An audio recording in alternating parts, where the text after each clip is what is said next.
Chapter 16, The Three Swordsmen Destined for Fame Across the Seas. A few days later, one evening, Ron, covered in sweat, returned to the dojo after completing a 30-kilometer run. After taking a refreshing bath, he walked barefoot along the wooden corridor, wearing a thin, white training uniform. Passing by the dojo, he heard some commotion and glanced inside. Ha!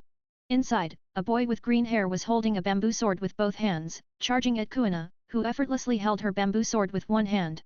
Smack! He was struck on the head, his eyes turning into spirals as he staggered back a few steps before falling flat on the ground. That looked painful. Kuina sure doesn't hold back. I thought he'd be stronger if he challenged Kuina, but he's clearly at this level. The children nearby started chattering. Someone like him claiming he'll become the world's strongest swordsman? What a joke! Kuina glanced at the boy on the ground before turning to leave. Just as she stepped outside, a voice came from beside her.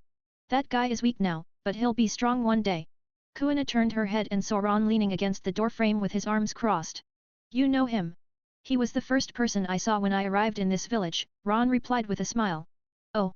Kuina raised an eyebrow. And you're sure he'll get stronger?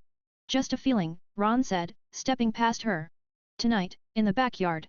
Let's have another match, Kuina said as he walked by. Sure, anytime. But if you lose again, that'll make it 364-0. Ron laughed as he walked away. Kuina clenched her bamboo sword in frustration. This annoying guy. That night, Zoro woke up and formally became a student of Koshiro, joining the dojo. Koshiro arranged a place for him to stay, and from that night on, Zoro lived at the dojo. In the hallway, Zoro walked with two other kids, rubbing the bump on his head and grumbling, that girl's name is Kuina, right? One day, I'm going to beat her. Tomorrow, I'll challenge her again. You shouldn't. You'll just get beaten up again, Zoro, one kid advised. Yeah, Kuina is strong enough to beat adults. You can't even hold a sword properly yet. There's no way you can win. I don't care. Zoro clenched his fists. I'm going to be the world's strongest swordsman. If I can't beat her with 2 swords, I'll use 3. 3 swords? What's that? Never heard of a 3-sword style. How would you even hold a 3rd sword? In your mouth. That's just a circus trick. Ha ha ha. The 2 kids laughed. Just then, a gust of wind blew past. Zoro seemed to hear something and looked in a particular direction. Hey, did you guys hear that? Hear what? There's no sound. Maybe it was just the wind. It's getting cold, we should hurry back. Yeah. The 2 kids wrapped their arms around themselves and ran back to their room. Did I imagine it? Zoro wondered, but he followed them. He hadn't taken more than 10 steps when... Smack! He stopped abruptly and turned his head in the direction he'd been looking. No, I definitely heard something. He immediately ran toward the sound. Under the night sky, the moonlight shone brightly. When he reached the forest behind the dojo, he saw her immediately, the blue-haired girl, Kuina, who had fought him earlier that day. Now she was panting, covered in sweat, and her hand holding the bamboo sword was trembling. She looked completely different from her calm demeanor earlier. Who's her opponent? Zoro quickly looked around. But from where he stood, he could only see a back. The person was wearing a white training uniform, had medium-length black hair, and was about the same height as Kuina. Zoro suddenly found the figure familiar, as if he'd seen them before. As he struggled to remember. Ha! Kuina charged forward, thrusting her bamboo sword with incredible speed toward the figure facing away from Zoro. So fast! Zoro's eyes widened. He couldn't even see Kuina's movements. Smack! The sharp sound of bamboo swords clashing echoed in the silent forest. A bamboo sword spun through the air and fell to the ground. Kuina stumbled back and fell onto the grass, gasping, her face drenched in sweat. Zoro was stunned. What just happened? Did she lose? Did Kuina actually lose? You lasted 3 strikes this time. Not bad, Ron said, smiling at Kuina. That makes it 364-0. Gritting her teeth, Kuina glared at him. Next time, I'll hit you for sure. Good luck, Ron said nonchalantly. With that, he slung the bamboo sword over his shoulder and turned to look behind him. When he saw the familiar green-haired boy, Ron was a bit surprised. I thought it was someone else, but it's just you. Zoro stared at Ron's young but calm and composed face, and suddenly a memory clicked. He pointed at Ron, his eyes wide in shock, and exclaimed, that weird stingy guy. Weird stingy guy. Kuina was momentarily confused by the nickname. I told you not to go around giving people weird nicknames. Under the moonlight. In the backyard corridor of the dojo, 3 small figures sat. From left to right, there were Kuina, Ron, and Zoro. The 3 had blue short hair, black short hair, and a tuft of green seaweed-like hair, respectively. Ron, I didn't know you were so strong, Zoro said in surprise, you don't even look much older than me. By the way, how old are you? Ron sat at the edge of the corridor, hands resting on the floor, legs dangling in the air. Hearing Zoro's question, he looked up at the moon and smiled, I think I should be 9 years old this year. In the blink of an eye, almost a year had passed since he came to this world. A lot had happened in this 1 year. 9, so you're a year older than me, Zoro counted on his fingers. Kuina, resting her chin in her hands, puffed out her cheeks in frustration. You're a year younger than me. Hey Ron, where's your sword? Zoro asked curiously. It's in my room. I wouldn't carry it around in the dojo, Ron replied, laying back with his arms behind his head. He turned to Zoro and smiled, did you join the dojo as a new student this spring? Yeah, Zoro nodded, his eyes full of fighting spirit as he looked at Kuina. I swear, I will defeat her. Kuina glanced at him. You? Defeat me? Her dismissive attitude instantly enraged young Zoro. What did you say? He shouted, jumping up angrily. Do you want to spar right now? Kuina said with a smirk. But no matter how many times you try, you won't beat me. Zoro clenched his teeth, fists tightening in anger. The two locked eyes, and it seemed like sparks were flying between them. Moments later, Zoro was lying on the ground in the courtyard, his bamboo sword flung far away. Humph, you can't even hold your sword properly, and you think you can master two-sword style? I suggest you focus on building a solid foundation first, Kuina remarked. After saying that, she looked at Ron, who was sitting under the eaves. I'll be waiting for you tomorrow morning in the usual place.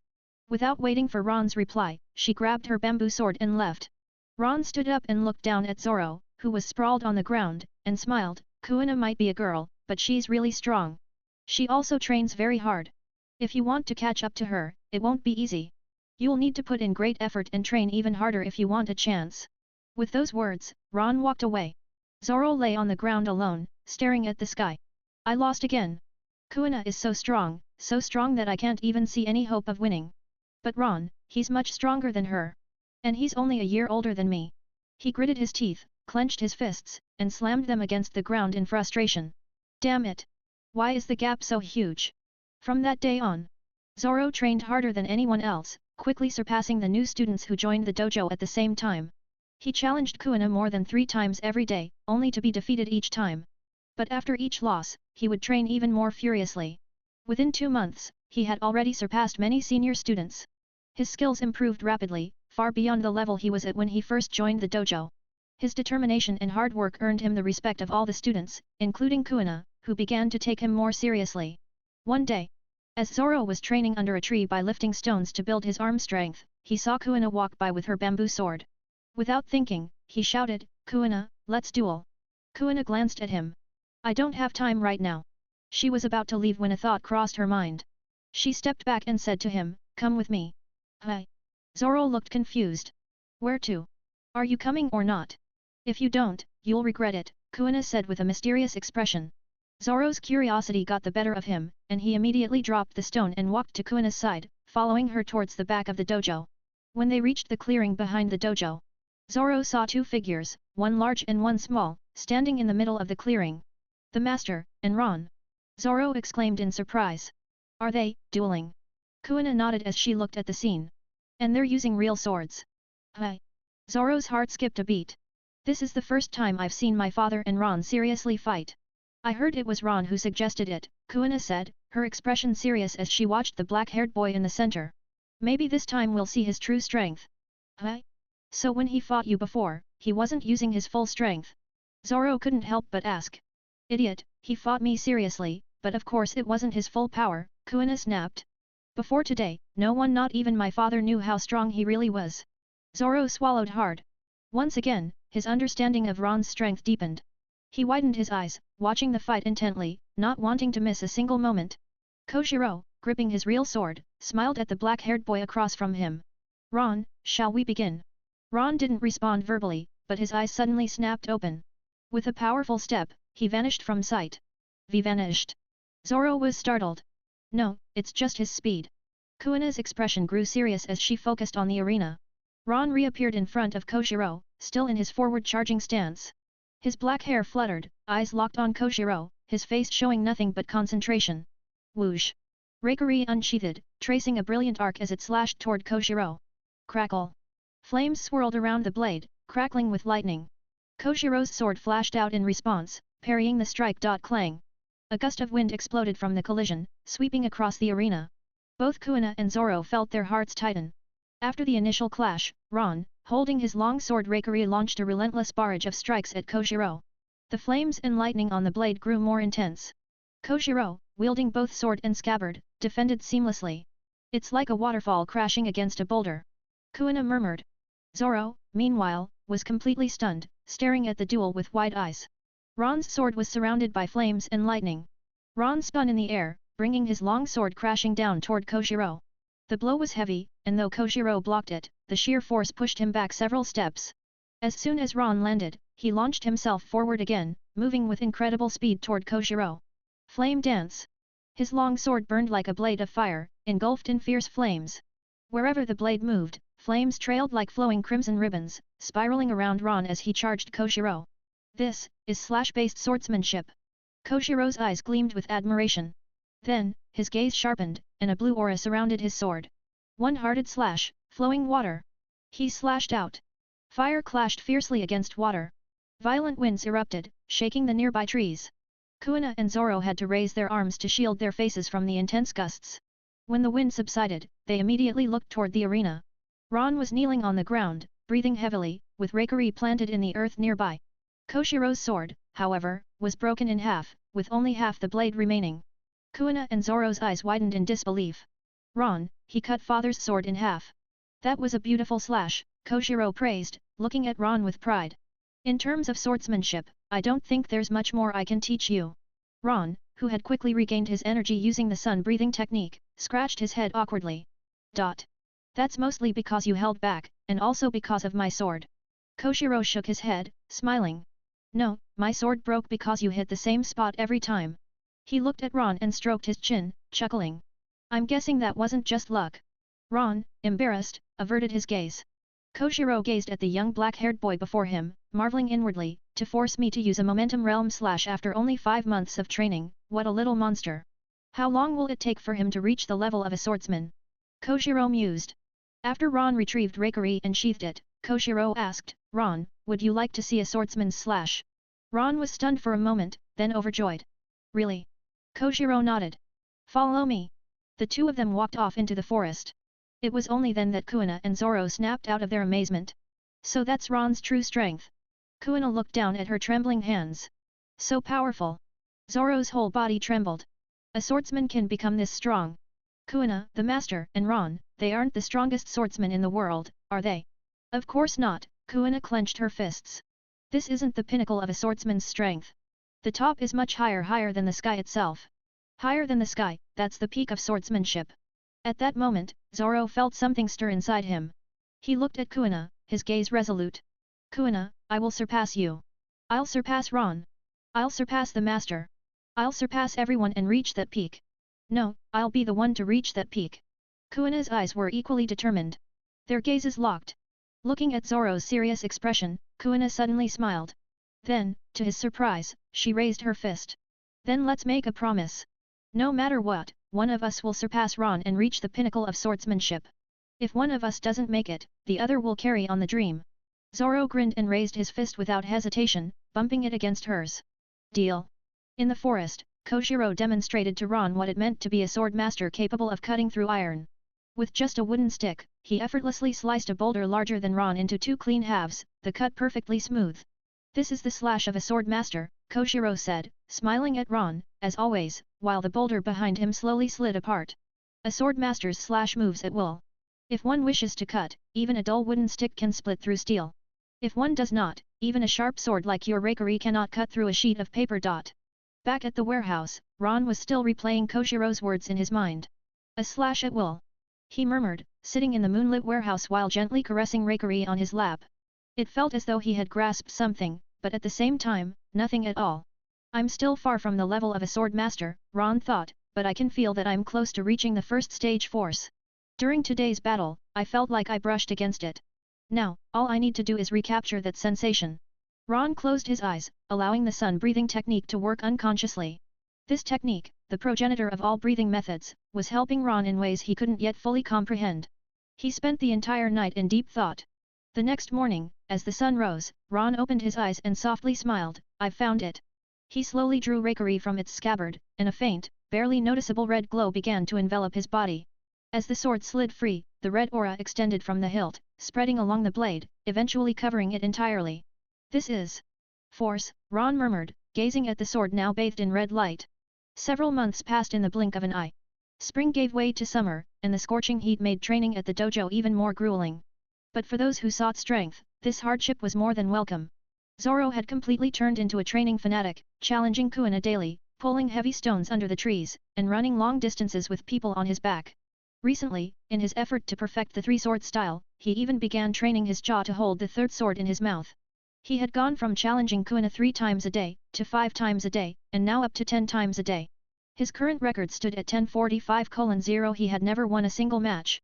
After Zoro's most recent defeat in another challenge against Kuina, a dojo disciple named Umi walked up to the fallen Zoro, smiling, "Looks like it's now 1046:0. "Shut up!" Zoro retorted. Another disciple asked, "Zoro, why do you always challenge Kuina? Why not challenge Ron once?" At the mention of Ron's name, Umi shuddered, remembering a past event that still haunted him months later. "Are you stupid?" Zoro replied, giving the disciple a look as if he were an idiot. "Even Kuina can't beat Ron, and I can't even defeat Kuina. There's no way I could win against him. I'm challenging Kuina, not volunteering for a beating," he added, leaving the disciple speechless. "So," Zoro said, getting back on his feet and dusting off his clothes, his eyes filled with determination, "before I challenge Ron, I have to beat Kuina at least once." On this day, Kuina retrieved her Wado Ikimonji from the warehouse and approached Ron, asking for a real sword duel. "Sure," Ron agreed with a smile. After just 3 moves, Wado Ikimonji was knocked from Kuina's hand, and she fell to the ground. "Damn it," she cursed in frustration. "Why can't I stop your attacks?" "Because I'm stronger," Ron replied, bending down to pick up her sword and handing it back to her. "You've improved a lot. If we had dueled with real swords when I first arrived at the dojo, you probably wouldn't have even been able to block one of my strikes. But you've only been here a few months and already reached the 4th stage, while I've been practicing swordsmanship since I was a child and still haven't touched that realm," Kuina said, dejected, as she took the Wado Ikimonji and walked away, feeling downhearted. Watching her leave, an idea suddenly came to Ron's mind, and he called out, "Have you thought about creating your own sword techniques?" Kuina turned, looking puzzled. "It's just a thought," Ron explained, holding Raikiri. "Maybe by creating your own techniques, you'll find your way to force." Kuina's eyes brightened at the suggestion. She nodded, saying, "I get it," and hurried off, likely to test the idea. After she left, Ron was alone in the room. "Swordsmanship," he muttered, looking at a distant straw dummy. He closed his eyes, grasped Raikiri's hilt, and took a deep breath. A red aura of sword energy began to radiate from his body. With each breath, the red energy gradually transformed into golden lightning, swirling around Ron and his sword. ZZT. ZZT. Still with his eyes closed, Ron bent his knees into a drawing stance, the golden lightning crackling around him and Raikiri. "Thunder breathing, first form," Ron whispered, stepping forward. A flash of golden light filled the room. Thunder roared, and the air was torn apart in an instant. A streak of lightning shot through the room, and Ron appeared behind the straw dummy, slowly sheathing Raikiri. Clink! The sword made a crisp sound as it returned to its scabbard. The top half of the dummy slid to the ground. Ron opened his eyes, his face lighting up with excitement. "I knew it could be done." Ron walked out of the house. It was a summer evening, the sky was filled with red clouds, and a cool breeze made it feel quite comfortable. Wearing wooden clogs and dressed in a simple, comfortable white training outfit, Ron gripped his renowned sword, Raikiri, as he walked along the long corridor. Some passing disciples noticed him and quickly stepped aside, casting looks of awe in his direction. Once Ron passed, they would even let out a long sigh of relief. "Are you scared?" "Of course I am. Even Kuina couldn't beat him. If we make him mad, we're done for. By the way, he rarely ever comes to the front courtyard, doesn't he? With his skills, how could he train with us?" Ron listened to the whispers behind him, his expression calm. He wasn't angry about being isolated by these kids. On the contrary, he thought it was fine this way. No one bothered him, so he could train by himself in peace. As he passed by a small courtyard, a shout reached his ears. "Ron!" Ron turned his head to see Zoro, holding 2 bamboo swords and drenched in sweat, standing in the clearing, looking at him. He hadn't seen Zoro in a while. He had become much more muscular, though he hadn't grown taller. "Want to get some grilled fish?" Ron smiled at him. Zoro blinked, then his eyes lit up. "Let's go." Night soon fell, and the sky grew dark. Ron expertly caught a few fish, set up a fire, and started grilling them. Zoro sat beside him, staring at the fish as his mouth watered, his stomach growling audibly. After waiting for a while, he couldn't help but ask, "Is it ready yet?" "Almost," Ron replied, chewing on something. Zoro looked at Ron, illuminated by the firelight. No matter when, Ron always seemed so calm and composed. Even though he was only a year older than Zoro, he felt like an adult. "Ron, did you come from outside?" Zoro, with his green hair, stared at Ron and asked. "Yeah, from a small island called Moses Island," Ron nodded. "Is it far from here?" "Quite far." "Did you come by boat? Is it fun on the sea? Did you run into pirates?" Zoro's curiosity was piqued, and he started asking questions. Ron scratched his head. He couldn't exactly tell him he came on a pirate ship. If the kids at the dojo found out, they'd surely gossip even more behind his back. "You'll know once you head out to sea. The world out there is much bigger than here," Ron said, changing the subject as he handed Zoro a grilled fish. "Here, try my grilling skills." The moment food was in front of him, little Zoro forgot all about his previous questions. He grabbed the fish, not caring about the heat, and took a big bite. His tanned face lit up with happiness and satisfaction. "This is delicious. Even better than the grilled fish I've had at the shop." Told you. My grilling skills are top-notch." Ron's delicate face was filled with pride. It seemed that being praised for his grilling skills made him happier than being praised for his swordsmanship. After they ate their fill, night fully descended. Ugh! Little Zoro lay back, rubbing his now round stomach. "I'm so full, I can't eat another bite." Ron, taking advantage of Zoro's inattention, pulled a small flask of wine from his system space and sat there drinking. Zoro, lying on the ground, saw him and asked curiously. "Ron, what are you drinking?" "Wine." "That's wine? Is it good?" Zoro sat up immediately, his eyes gleaming as he looked at the flask in Ron's hand. "It's all right. Let me have some. I've never tried it before." Zoro looked at him expectantly. Ron, being generous, handed over the flask. Zoro took it eagerly, sniffed it, then held it with both hands and took a sip. Cough, cough. "It's so bitter." Little Zoro's face turned red as he stuck out his tongue. "How is this stuff supposed to be good?" "Haha." Ron laughed as he took the flask back, stood up, and grabbed Raikiri, which was resting on the grass beside him. "Zoro, let me tell you something." "What is it?" Zoro asked, still fanning his tongue. "A swordsman needs a bold spirit to grow strong. And wine, well, it helps you build that bold spirit. So, if you want to become a great swordsman, you'll need to learn how to drink." Ron spoke convincingly. His words made Zoro's eyes widen. After Ron left, Zoro stared at the fire, muttering to himself. Drinking wine can build boldness. A swordsman needs a bold spirit to grow strong. Is Ron so strong because he drinks wine? The more he thought about it, the more excited he became, as if he had uncovered some grand secret. Later that night, Koshiro was enjoying a quiet tea time in his room when the door suddenly slid open. Zoro rushed in, shouting, "Master, do you have any wine? From today on, I want to drink wine too." Koshiro looked completely confused. Time passed quickly. 1 month later. In the early morning of a mountain forest. While Ron and Kuina were training their basic strength, Ron suddenly said, "Kuina, do you want to leave this island and go out to see the world?" Kuina was taken aback. Leave this island? She hadn't really thought about it yet, or rather, she hadn't even left this village until now. Upon hearing Ron's words, she lowered her head and thought seriously for a moment. Then she looked at Ron and nodded firmly, saying, "I want to fight strong people and become even stronger.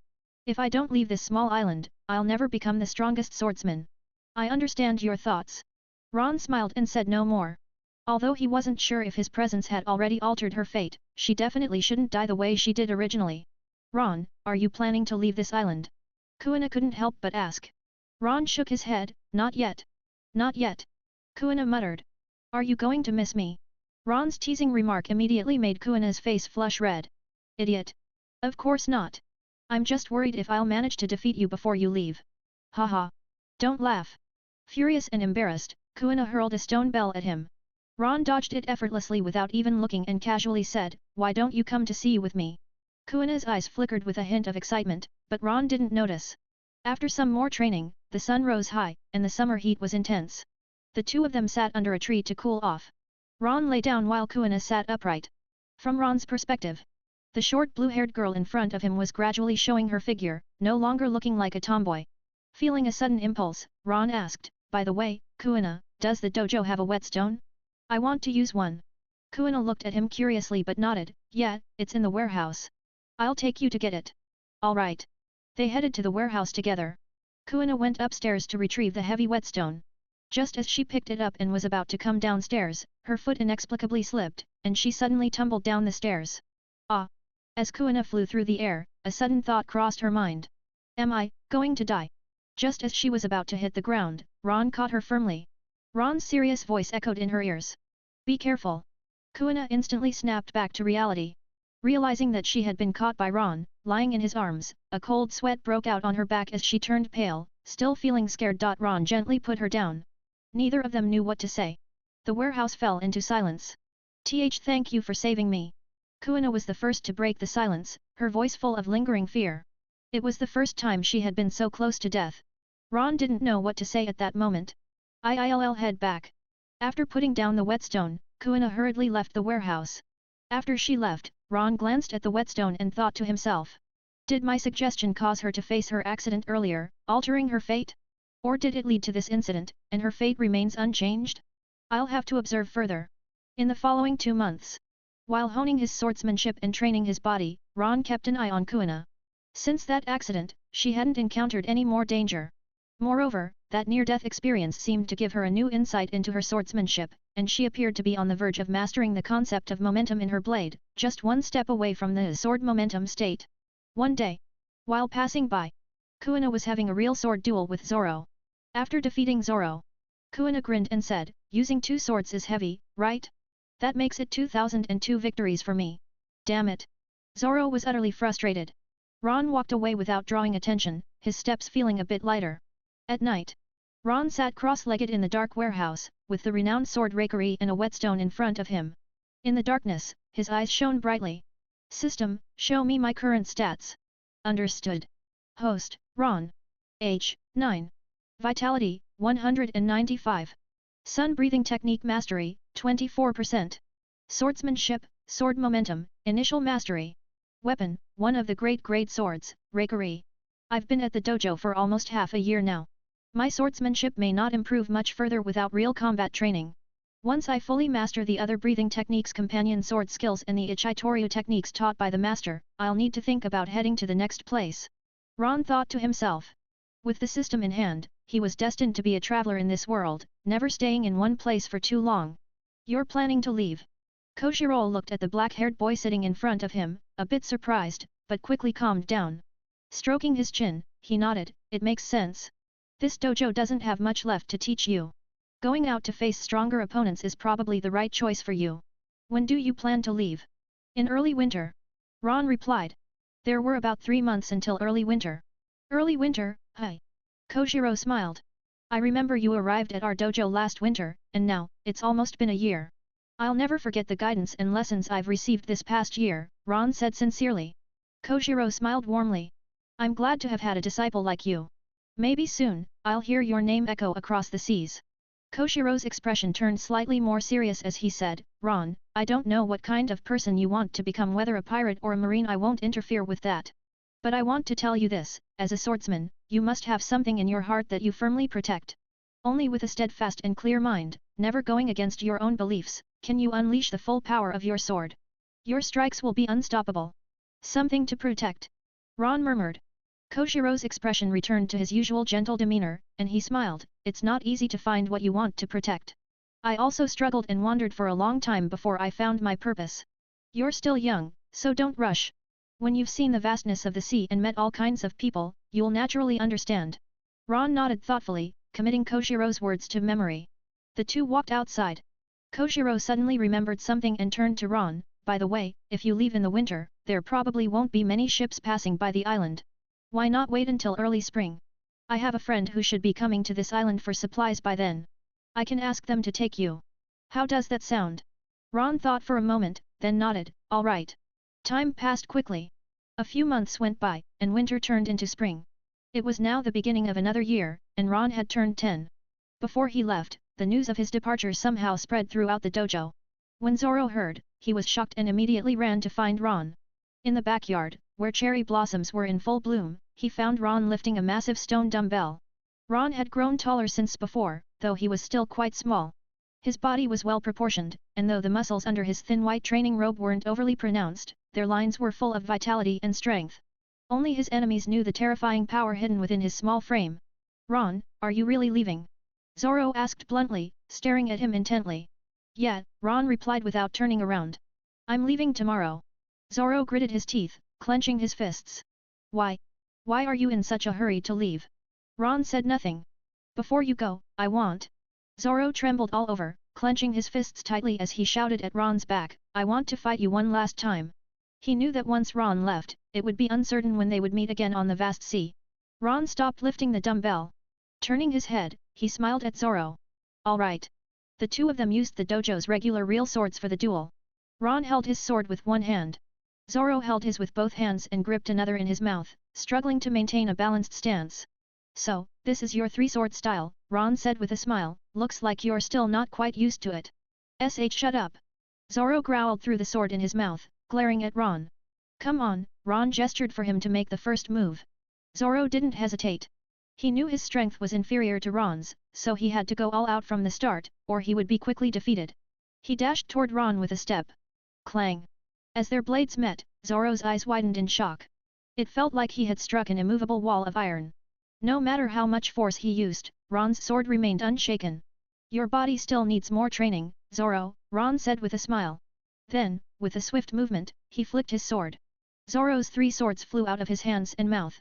His arms trembling, Zoro stood there, stunned, eyes wide and vacant. He had known their strength difference was significant. But not this much. It was like he had no chance at all. Zoro clenched his fists, biting his lip, his eyes welling up with unshed tears. We'll meet again on the sea, Zoro, Ron said, walking past him with his sword in hand. Zoro raised his arm, wiping his eyes. He wasn't ready to give up. Why am I still so weak after a whole year? As Ron was about to leave the courtyard, Zoro's voice called out behind him. Next time, when we meet again on the sea. I won't be this weak anymore. Ron, I will surpass you. Ron paused for a moment, but said nothing. The next day, a disciple rushed into the dojo, shouting as soon as he entered the door. Master, there's a person with a gigantic face at the outer gate. Koshiro, who was instructing his disciples in swordsmanship, immediately reacted and smiled, looks like they've arrived. UMI, go call Ron over. Oh, yes. Koshiro, carrying his packed belongings and the famous sword Raikiri, walked out of the dojo with Ron. Yo, Koshiro, long time no see. Outside the dojo stood a tall person with a massive face, an enormous deep purple afro, and rather peculiar clothing. He waved at Koshiro. The moment Ron saw him, he instantly recognized who he was. One of the Revolutionary Army's leaders, the Horm fruit user, Emporio Ivankov, known as the strongest Okama king. Ron glanced at Koshiro and was surprised to find out that his friend was actually a high-ranking officer of the Revolutionary Army. Koshiro and Ron walked up to Ivankov. And this little brat is? Ivankov looked down at Ron curiously. He's a disciple of my dojo, Ron. I'm planning to ask you to take him along on your ship this time, Koshiro said with a smile. Hi. Such a little brat wants to go out to sea? Koshiro, are you joking? Ivankov widened his eyes, his expression exaggerated in disbelief. Compared to his gigantic body, Ron looked tiny, barely as tall as the diameter of Ivankov's head. Haha, I'm not joking. Despite his young age, Ron is definitely strong, Koshiro chuckled. Is that so? Ivankov looked at Ron with a face full of doubt. Well, whatever. For your sake, I'll take him along, but let me be clear, I'll drop him off at the next island. After that, it's up to him whether he lives or dies. No problem. By the way, have you prepared enough food supplies for the ship? Do you need me to? Of course, I need it. What do you think I came here for? Ivankov exclaimed with wide eyes. Koshiro scratched his head and said helplessly, I'll have my disciples deliver the food after I return. After that, Koshiro left. Ivankov looked down at Ron. Kid, how old are you? There's no need for you to know, Ron said, turning his head away. The appearance of this person was somewhat revolting to him. Wahaha. Quite the personality for a little brat, Ivankov laughed. Hey, wanna become an Okama? Absolutely not. The two walked on, one big and one small. Behind them, hiding behind a tree, Kuina, carrying her belongings and the Wado Ikimonji, cautiously followed them. By dusk, inside the dojo. Has all the food been delivered? Koshiro asked the disciples in front of him. It's all been sent. Koshiro nodded. Suddenly, an urgent shout came from outside the door, and a disciple rushed in. Master, something's wrong. What happened? Kuina. Kuina is gone. The disciple held a letter in his hand, shouting anxiously. Kojiro and the other disciples' expressions changed instantly. What did you say? At the coast. While the dojo was in chaos over Kuina's sudden disappearance, Kuina was stealthily trying to follow the large-faced Okama and Ron, planning to sneak onto the ship. Just as she was about to board, a giant face appeared in front of her. Wah! Startled, Kuina almost fell into the sea, but Ivankov reached out and grabbed her, pulling her onto the deck. Ron, seeing her, was also surprised. Kuina. Kuina's eyes lit up when she saw Ron, and she quickly ran to his side. Hearing the name Kuina, Ivankov seemed to remember something. You. I remember now. I've seen you before. You're Kojiro's daughter. Wait a minute, why is Kojiro's daughter here? Kuina looked at Ron and said, I've already decided. I'm going to see you with you. Didn't we make a promise last time? A promise? Ron was stunned and then realized. Could it be that she took his casual words last time as a serious promise? He smiled bitterly to himself. Now the dojo master was definitely going to blame him. Seeing his concern, Kuina smiled and said, Don't worry. I've left a note for my father, so he won't have to worry. Just as she finished speaking, the transponder snail in Ivankov's hand began to ring. As soon as he picked it up, Kojiro's anxious voice immediately came through. Ivankov, is Kuina on your ship? Kuina's expression froze. Ivankov glanced at her and handed the transponder snail to her. Ron also spoke up, no matter what you're planning, it's best to explain it clearly to the master. Kuina took the transponder snail and walked aside to talk to Kojiro. Ivankov, why haven't we set sail yet? The leader is still waiting for us in the Goa Kingdom. The tall fishman karate master, Haku, dressed in white, approached. Seeing Ron and Kuina nearby, Haku was startled. Who are these two kids? One's Kojiro's disciple, the other is his daughter. Looks like they want to sail with us, Ivankov replied. Huh? That's not acceptable. Get them off the ship immediately, Haku frowned. Ivankov shrugged and smiled, that won't do. I've already promised Kojiro to take them out to sea. Haku wanted to say something, but Ivankov winked and said with a smile, relax. I'll just take them to the next island, and they'll disembark there. Humph. Haku sighed, fine, just make sure they don't interfere with our mission. Of course. On the other side, Kuina and Kojiro had finished their conversation. She smiled happily at Ron and said, my father agreed to let me go to sea. Kojiro agreed. Ivankov was slightly surprised and picked up the transponder snail, which hadn't been hung up yet.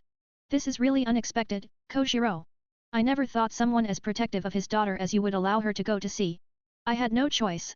Since she's already made up her mind, I can't keep stopping her, came Kojiro's slightly helpless voice from the other side of the line. And with her traveling alongside Ron, I feel a little more at ease. Ron, that boy. Ivankov glanced at Ron. He hadn't expected Kojiro to trust this boy so much.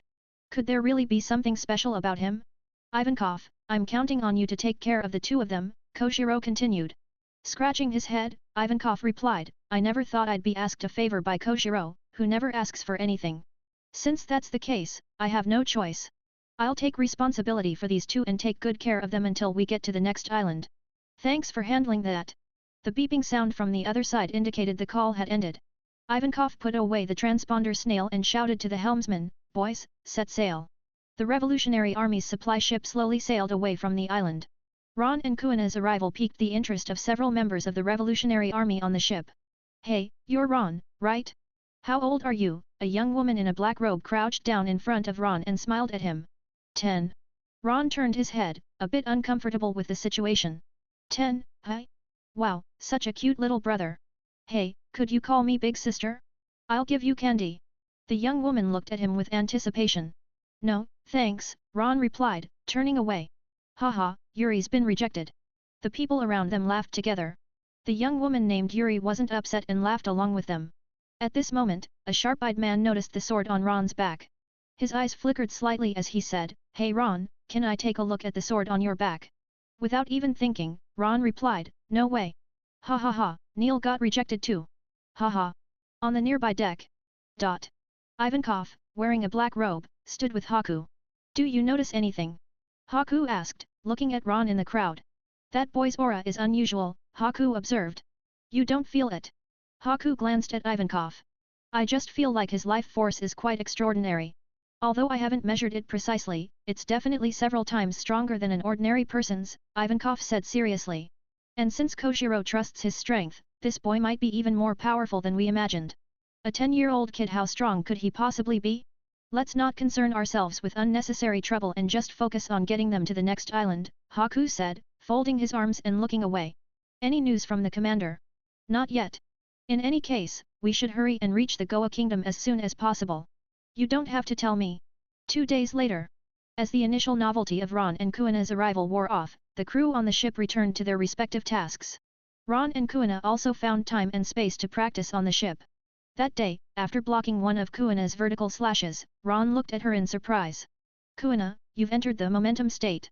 Hehe, Kuina laughed, clearly pleased with herself. I can't let you keep leaving me behind. Take this. As Kuina pressed her advantage, a sharp whistling sound came from the sky. Ron's eyes narrowed. He stepped forward, his figure flashing. He moved to the side of the deck, gripping Raikiri with his right hand. Gazing at the cannonball speeding towards them, he slashed through the air from left to right. Water breathing, first form, water surface slash. Fishman karate, true fist strike. A concentrated, water blue slash and a fierce punch shot out at the same time, smashing the cannonball in midair. Boom! The cannonball exploded in the sky. Hi! Haku, still in a punching stance, turned to look at Ron, who was sheathing his sword. His eyes widened instantly. That slash just now, was from that kid. The revolutionary soldiers finally reacted, shouting, "We're under attack." A pirate ship was approaching from a distance on the sea, with smoke still rising from its cannon. Ron glanced at it and said to Kuina, "Let's go back inside. They're pirates. Shouldn't we fight them?" Kuina asked in surprise. "There's no need for us to step in," Ron replied as he led Kuina inside. Haku looked at Ron's retreating figure. "What's wrong?" Ivankov asked as he and several revolutionary soldiers ran up to the deck.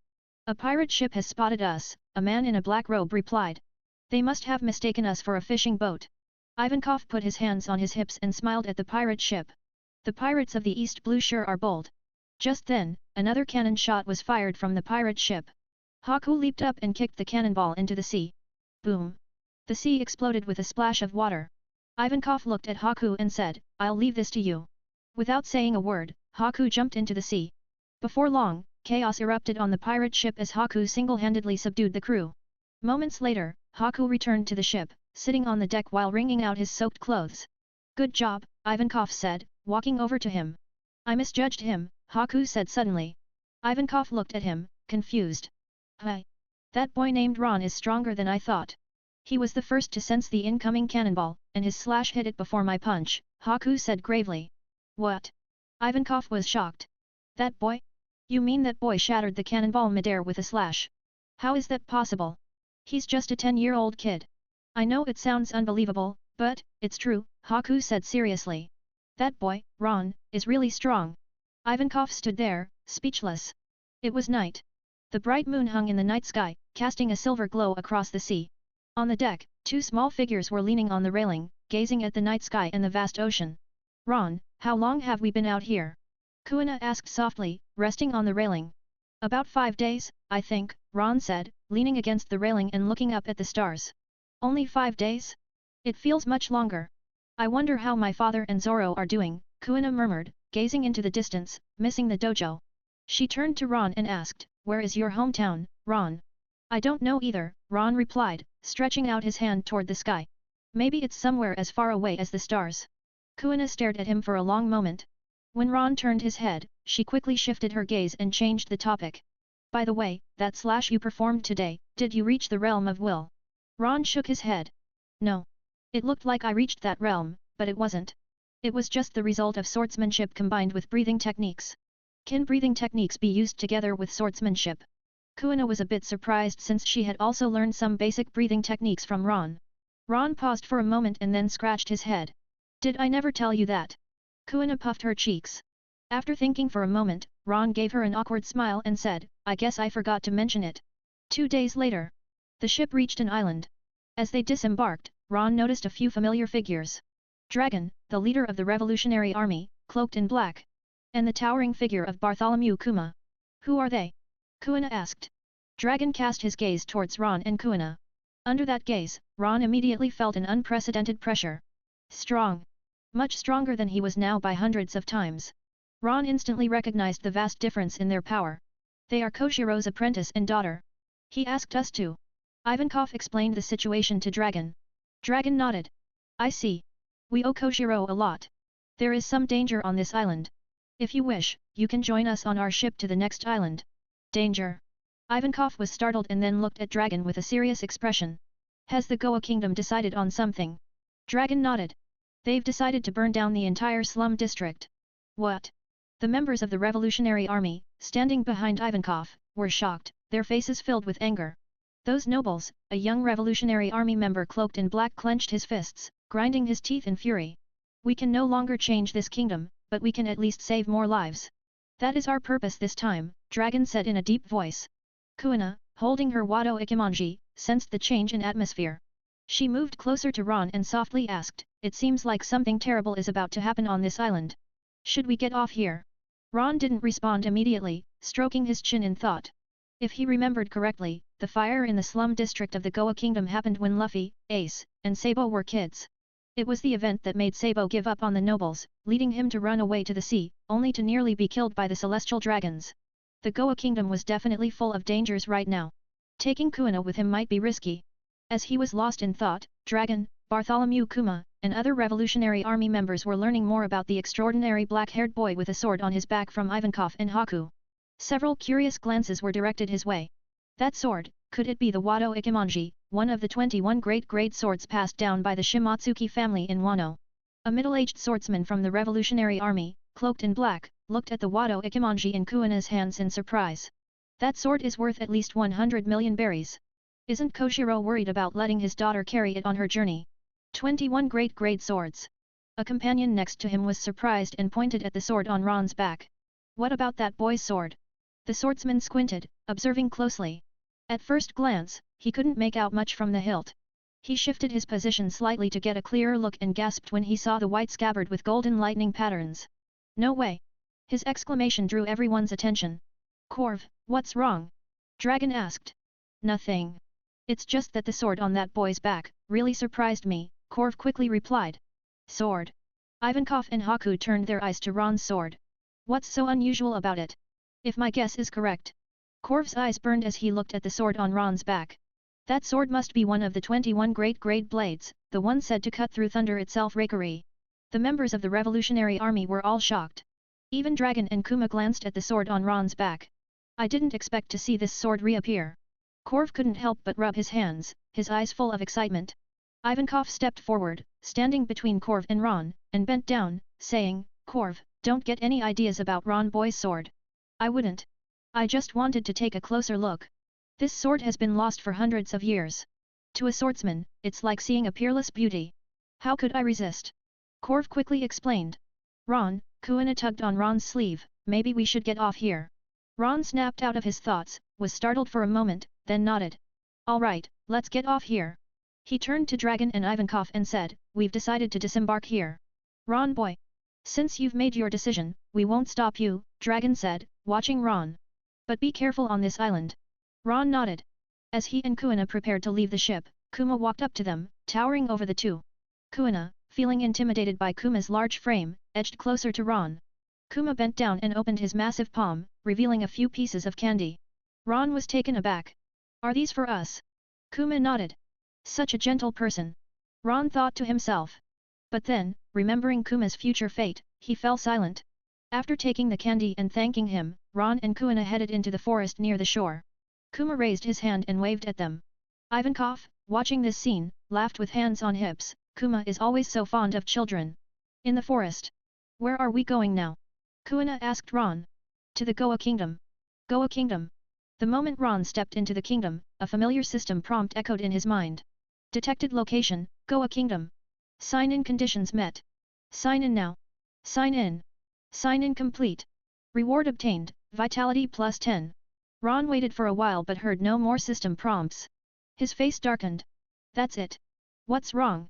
Kuina asked, turning to look at him while eating a skewer of roasted meat. Nothing.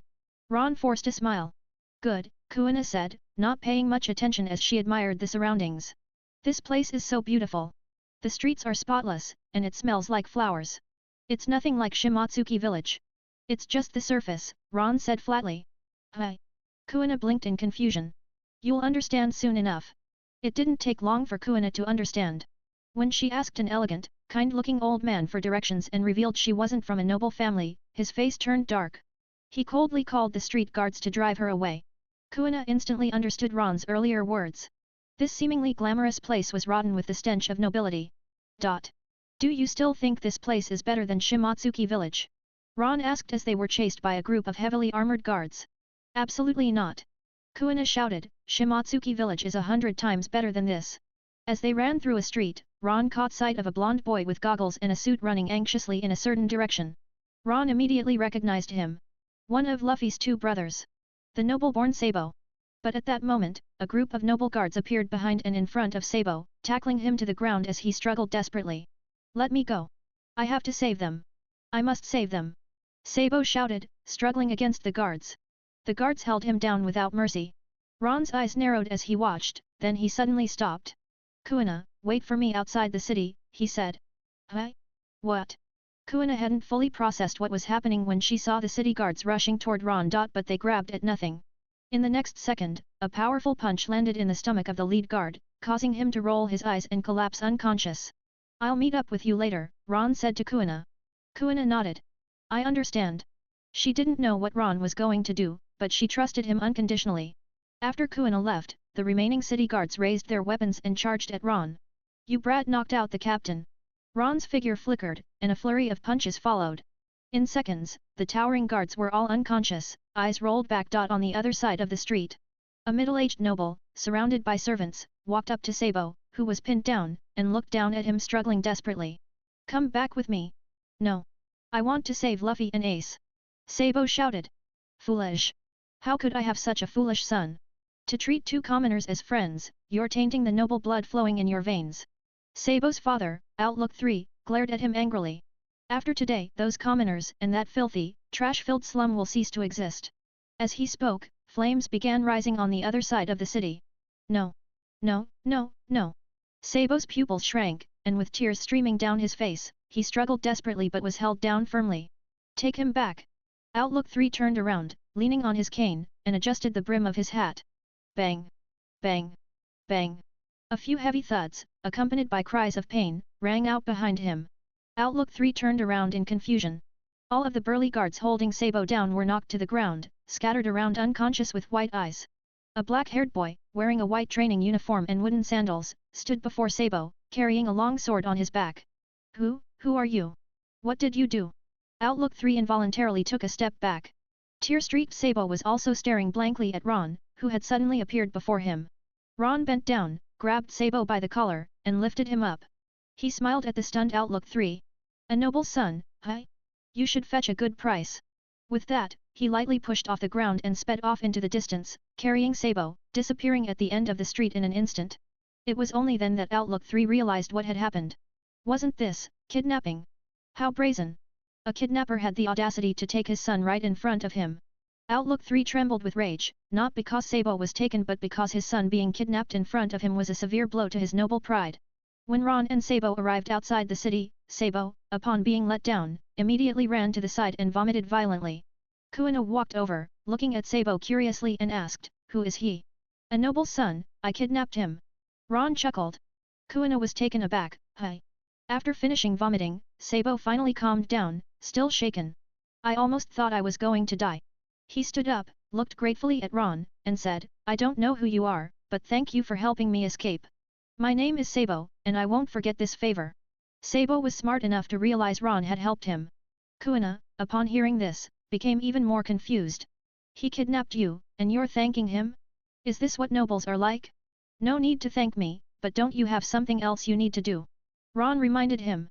Sabo suddenly remembered and, looking at the flames in the distance, became extremely anxious. Luffy, Ace. After hurriedly thanking Ron again, Sabo ran off toward the fire. Let's go too, Ron said to Kuina. Kuina nodded. Ron and Kuina walked off in the opposite direction from Sabo. Even though Ron knew that Ace and Luffy were in great danger, he had no plans to help them. They wouldn't die anyway. Helping Sabo was just something he did on a whim, changing the plot slightly to see what would happen. Where are we heading now? Kuina asked. We're going to Fuchsia Village, Ron replied. After all, it was the hero's hometown. He planned to check it out and see if he could trigger another sign-in condition. Have you been here before, Ron? You seem familiar with the place. Ron couldn't exactly tell her that he had a map in his head. By the time they arrived in Fuchsia Village, it had started to rain. The flames in the distance were slowly being extinguished by the rain, signaling that the events over there were coming to an end. Kuina was unaware of what was happening, but Ron knew all too well. The conflict between nobles and commoners, the trampling of life, and the intertwining of justice and evil all formed this seemingly beautiful, bright country that was filthy behind the scenes. This country was a microcosm of the entire pirate world. Even Dragon couldn't change it right now. So, this is Fuchsia Village?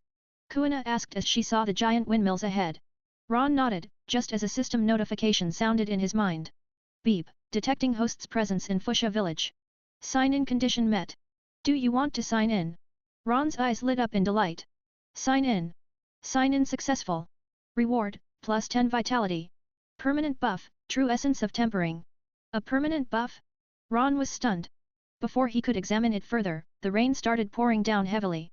He quickly led Kuina to find shelter from the rain. On a rainy night in Fuchsia Village, Ron and Kuina found a tavern with a welcoming glow in the window, a cozy inn that promised warmth and shelter from the cold drizzle outside.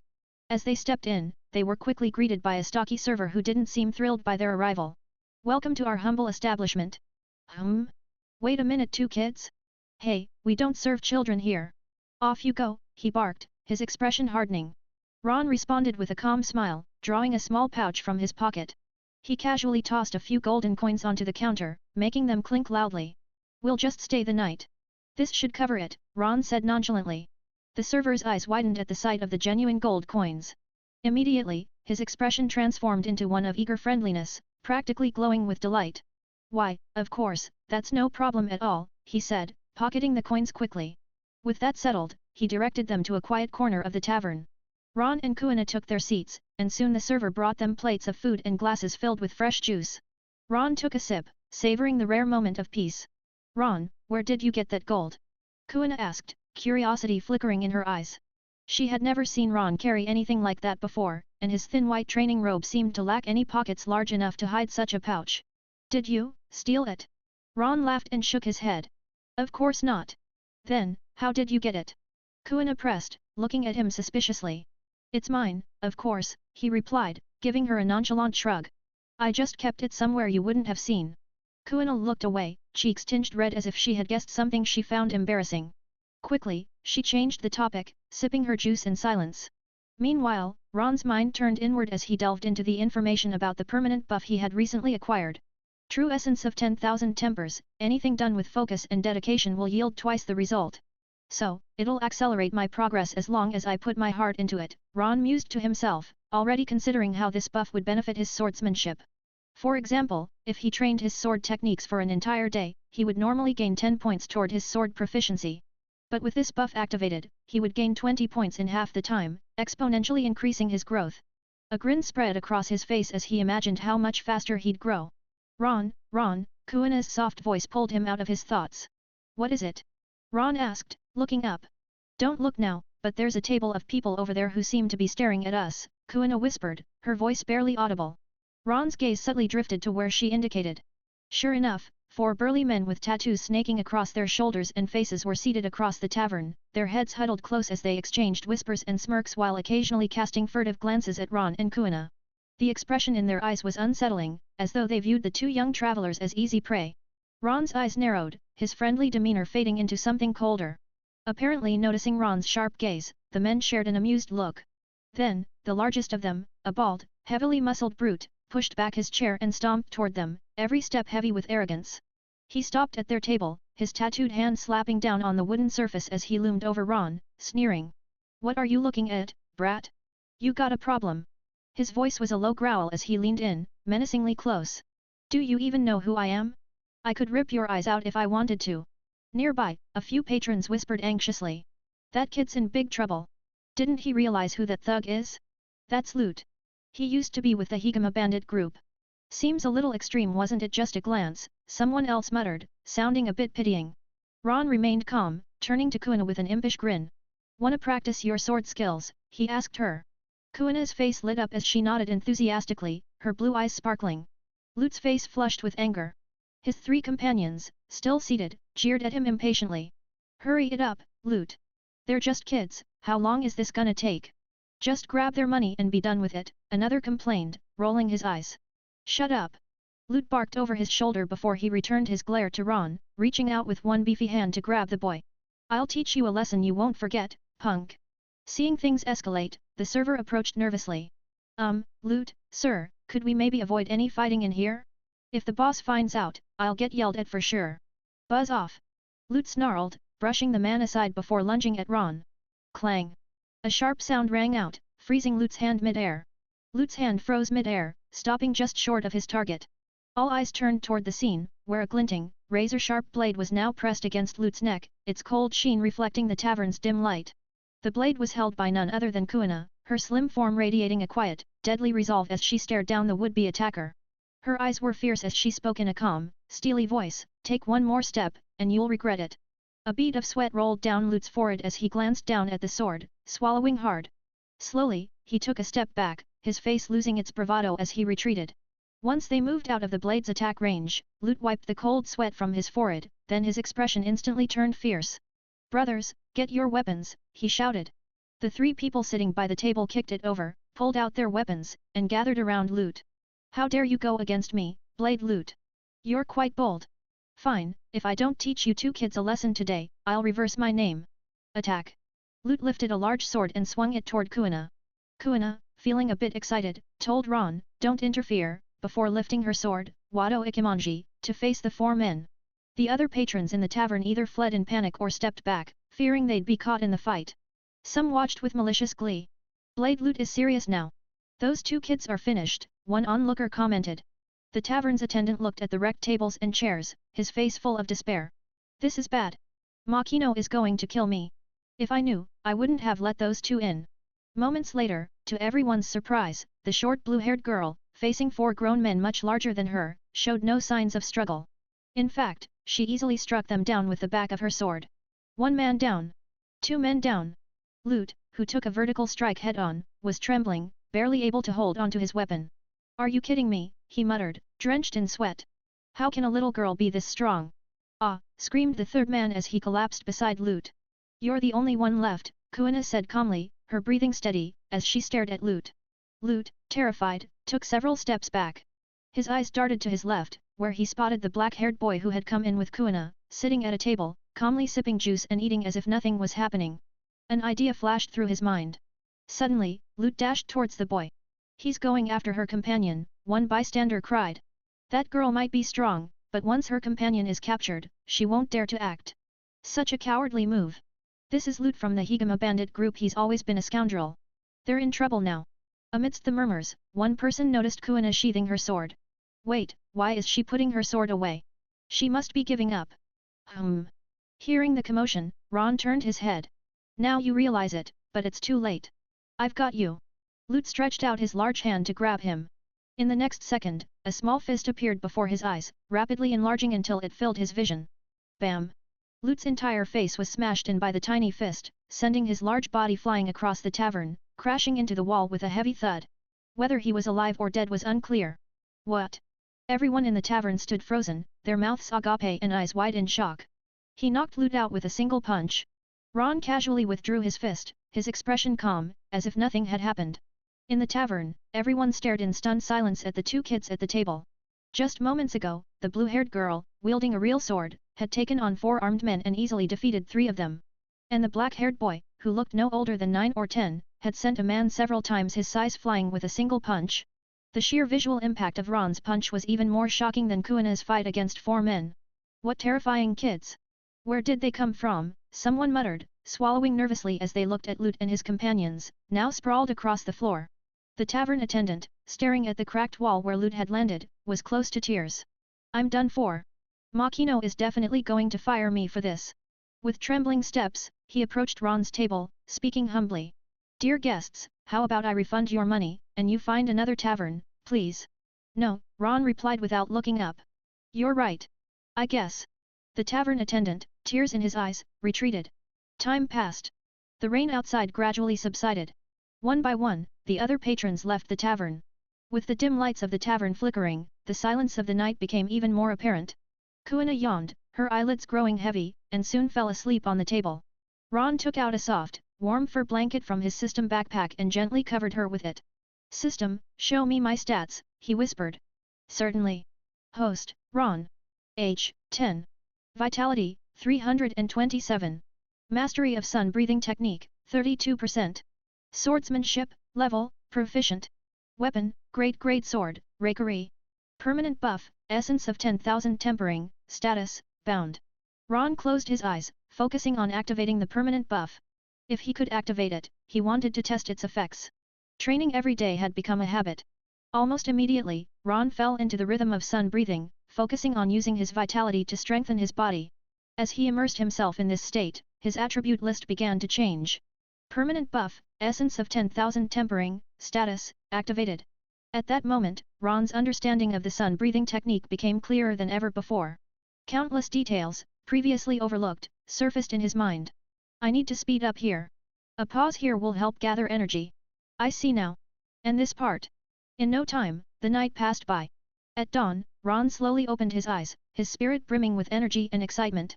In just one night of training, his mastery of the sun-breathing technique had increased from 32% to 33%. The buff had clearly accelerated his progress by several times. After experiencing it firsthand, Ron realized how powerful this permanent buff was. It was practically a cheat for training. However, the exact extent of its power was still uncertain. Ding!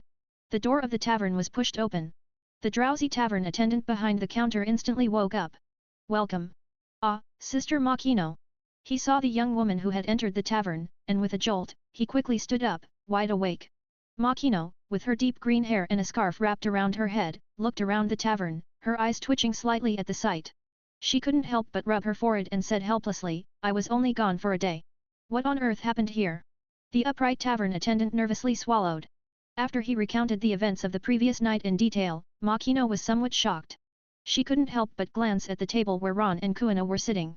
Those two kids defeated Blade Loot and his gang. Yeah, they stunned everyone in the tavern. Especially that boy, can you believe it? With his small body, he punched Blade Loot right out the door. The tavern attendant exaggeratedly described the scene. Makino, having met strong people like Shanks, calmed down quickly after the initial shock. She put her hands on her hips, looked at the unconscious Blade Loot and his gang slumped against the wall, and said, in any case, they started it, right? Kemi, tie them up. The damage to the tavern is on them. Understood, the attendant, Kemi, immediately began following her orders. Makino then walked over to Ron and Kuina's table and placed the gold coins Kemi had collected the previous night on the table. Ron looked up at her. What is this for? Makino smiled at him and said, if you were just staying here for the night, you don't need to pay this much. Please take the money back. Consider the juice and food as a complimentary treat for our young visitors. And don't worry about the damaged furniture and walls. I'll make sure they compensate for it. It wasn't your fault, after all. Makino gave Ron a warm smile. If I'm not mistaken, this must be your first time in Fuchsia Village, right? Ron nodded. As I thought. Makino's eyes curved into a gentle smile, her demeanor like a kind big sister. She really is a kind and cheerful person. Ron thought to himself. I'm the owner of this tavern, Makino. What's your name? She asked. Ron. And she's Kuina, he replied. Ron, Kuina, Makino repeated, nodding and smiling. I know 3 kids about your age, but they're much more mischievous than you. They run wild all day, and it's such a headache to take care of them. Ron's heart stirred. She must be talking about Luffy, Ace, and Sabo. Did you come to Fuchsia Village by yourselves, or with an adult? Why are you here, and do you have a place to stay? Makino asked curiously. After all, seeing 2 10-year-olds spending the night in a tavern was enough to make her worry, even though they were strong. We came to this island on our own, without any particular purpose. We're just traveling, seeing the world.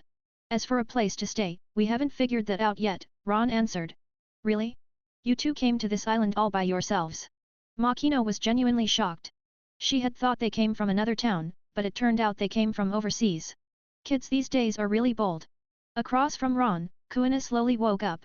She rubbed her eyes, and when she felt the fur covering her back, she was startled. What is this? As she was still confused, she suddenly heard the voice of a gentle young woman. If you haven't found a place to stay yet, why not stay here? We have a few rooms available on the 2nd floor of the tavern. Kuina immediately became alert. Before Ron could react to Makino's offer, Kuina quickly raised her head and looked at her with a hint of caution, like a little wild cat guarding its food. Kuina, you're awake, Ron said, turning to her. This is the owner of the tavern, Makino. She said we could stay here. What do you think? Hearing his words, Kuina realized she had misunderstood and quickly looked away, her face flushed with embarrassment as she lowered her head. Sure, that's fine, she mumbled. Makino noticed Kuina's reaction and smiled knowingly at the girl who was now avoiding eye contact. So that's what it is. Oblivious to what had just transpired, Ron said, then we'll take you up on your offer. And so, from that day on, Ron and Kuina temporarily stayed at the tavern. Makino's kind and cheerful nature quickly endeared her to Kuina, and after only 2 days, they became close friends. Kuina affectionately called her sister Makino. A few days later. Makino, we're here to play. A cheerful, childish voice rang out from the entrance. A black-haired boy wearing a straw hat and a short-sleeved shirt stood at the tavern's door, his face and arms bandaged. 2 other small figures soon appeared behind him. There was little Ace, with freckles on his cheeks. And Sabo, with short blonde hair, a large top hat with goggles, and a missing tooth. Luffy, Ace, Sabo, Makino said in surprise when she saw them. Yo, Makino, long time no see, Ace greeted with a smile, raising his hand. Hello, Sabo greeted politely.